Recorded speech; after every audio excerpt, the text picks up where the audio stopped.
कधीच नाही चुकणार तुमचे फेवरेट टीव्ही शोज झी5 सोबत, तेही एकदम फ्री। दीपक, अरे हे बघ, उगाच आडमुठेपणा करू नकोस। हे बघ, ह्याच्यात मौनाची काहीच चूक नाहीये। मीच तिला सांगितलं होतं लपवायला। रुपाली ताई, याचे परिणाम काय होतील ते जाऊ द्या आता, पण हे सगळं का लपवायला सांगितलं ना त्याची तरी कारण सांगा प्लीज। तोंडावर पडलेत ते काय सांगणार आहेत कारण? आणि बघा दादा वहिनी, ह्या घरातून निघून जा असं मी तुम्हाला नाही सांगणार, त्यामुळे तुमचं तुम्ही निघा इथून, आमचं आम्हाला जगू द्या। अर्जुन, अरे पण मी सांगितलं ते करा प्लीज। भाऊजी, अहो मोठ्या बहिणीसारखं जपत आले तुम्ही पहिल्यापासून मला या घरात, आणि आता जा म्हणून सांगताय? अहो भाऊजी, माझं चुकलं, खरंच चुकलं। मी मनापासून सगळ्यांची माफी मागते।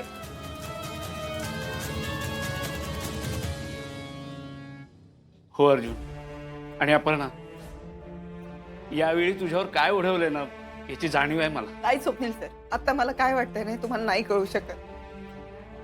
मूल प्यायच्या आधी बाईला पाना फुटतो, ते तिचं आई पण जागवण्यासाठी। आज माझ्या पोटच्या पोराची ही परिस्थिती आहे, त्यावेळेला मला काय वाटत असेल नाही तुम्हाला नाही कळू शकत। काय रुपाली ताई, का वागलात तुम्ही असं माझ्याशी? मी एवढं काय वाईट केलं हो तुमचं की तुम्ही माझ्याशी असं वागताय? कुठलीच अपेक्षा ठेवली नाही, फक्त सगळं कुटुंब एकत्र असावं, आनंदात असावं, यापुढे विचार केलाय कधी कोणाचा? तुम्ही का वागलात असं? हे सगळं बघून ना असं वाटतंय की खेळ संपायच्या आधीच मी हारलीये, मी हारली आता। आपे सांभाळ स्वतःला, सावध करा तू। अजून हारलीये रे मी या सगळ्यांसमोर, खरंच हारलीये। अपर्णा, मी हात जोडून तुझी माफी मागतो, पण तुला आणि अमोलला त्रास व्हावा म्हणून आम्ही हे नाही केलेलं। स्वप्नील सर, नाही नाही थांबाव, आता काही बोलू नका। मी माझ्या आप्याला असं कधीच बघितलं नाही आजपर्यंत।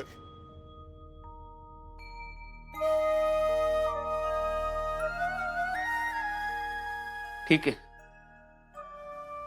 नियतीच्या मनात हेच असेल तर आम्ही नाही राहत ह्या घरात। चल रुपाली। नाही हा, मी हे घर सोडून कुठंच जाणार नाही। रुपाली, आपल्याला जावंच लागेल, चल।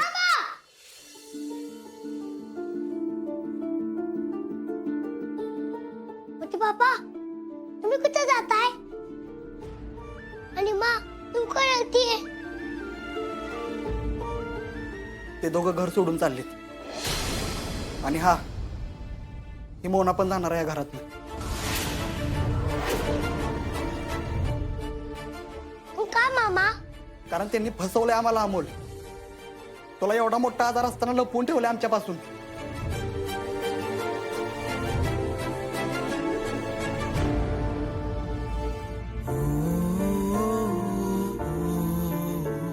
पण असं काहीच नाहीये, त्याची चूक नसताना ती काय जाती घरातनं बाहेर?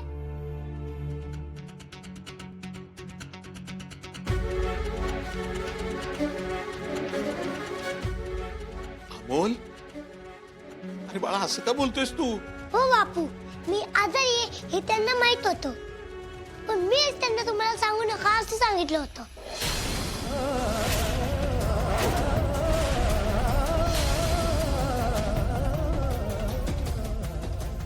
अमोल, तू हे खरं बोलतोयस का बाळा? हो माँ। अमोल, अरे पण तू असं का केलं? आम्हाला का नाही कळू दिलं? का लपवलंस तू आमच्यापासून? एक मिनिट अमोल, हे सगळं आमच्या कामामुळे तू आमच्यापासून लपवलंस का? हो बाबा, ते आहेत, पण मला तुमच्या सगळ्यांना एकत्र बघायचं होतं।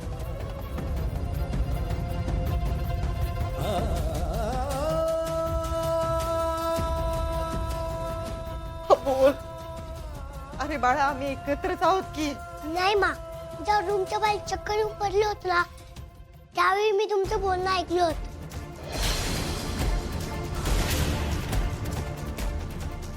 इथून पुढं आपण ज्या ज्यावेळी एकत्र असू ना ते फक्त अमोलसाठी असू, अमोलच्या आनंदासाठी असू, त्याचे मा आणि बाबा म्हणून. इथून पुढं आपल्यात नवरा बायकोचं नातं नसतं लागतं.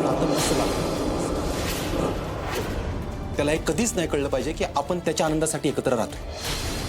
काय हो बाबा, अरे तुम्ही माझ्यासाठी एकत्र राहणार असं मी तुम्हाला बोलताना ऐकलं होतं.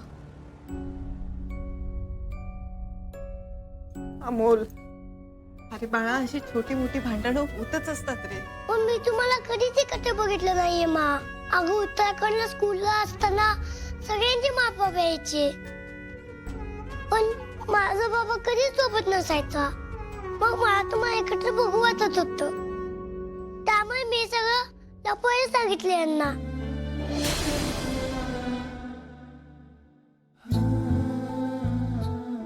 अरे पण अमोल बाळा, तू आजारी आहे हे न सांगण्यामुळे ते एकत्र राहणार होते का रे? काय माहित, पण मी आजारी हे कळलं असतं तर त्यांनी एकमेकांना दोष देऊन लांब गेले असते असं वाटलं मला बापू.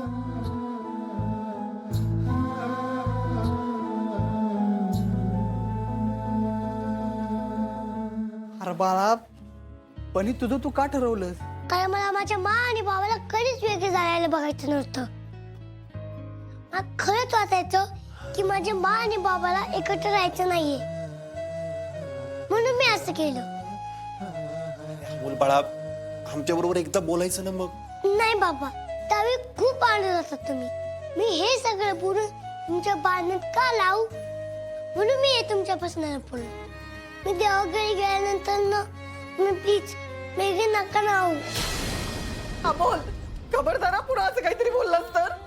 सॉरी मा, पण मोठ्या मानेनं माझी खूप काळजी घेतली. प्लीज त्यांना घरातून बाहेर नका ना काढू.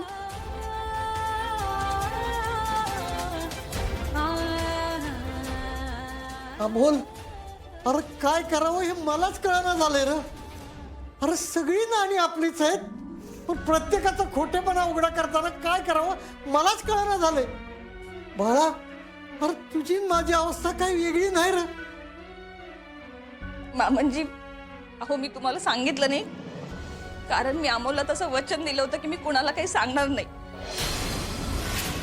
भाऊजी आणि अपर्णा, मी तुम्हाला दोष देत नाहीये, पण तुमच्या एकूण वागण्याचा अमोलवर खूप परिणाम झालाय. छोटे सरकारांनी तुमच्या दोघांच्या नात्याची घेतलेली धास्ती आम्हाला सतत जाणवत होती, म्हणून आम्ही हे सगळं केलं होतं.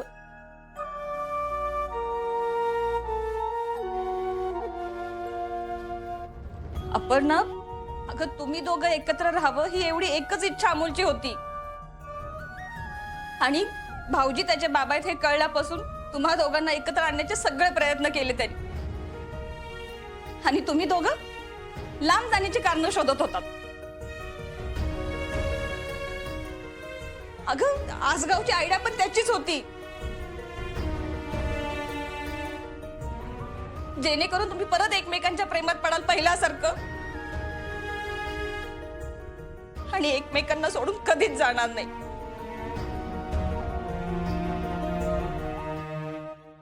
झी5 ॲप डाउनलोड करा आणि पहा सर्व एपिसोड्स एकदम फ्री.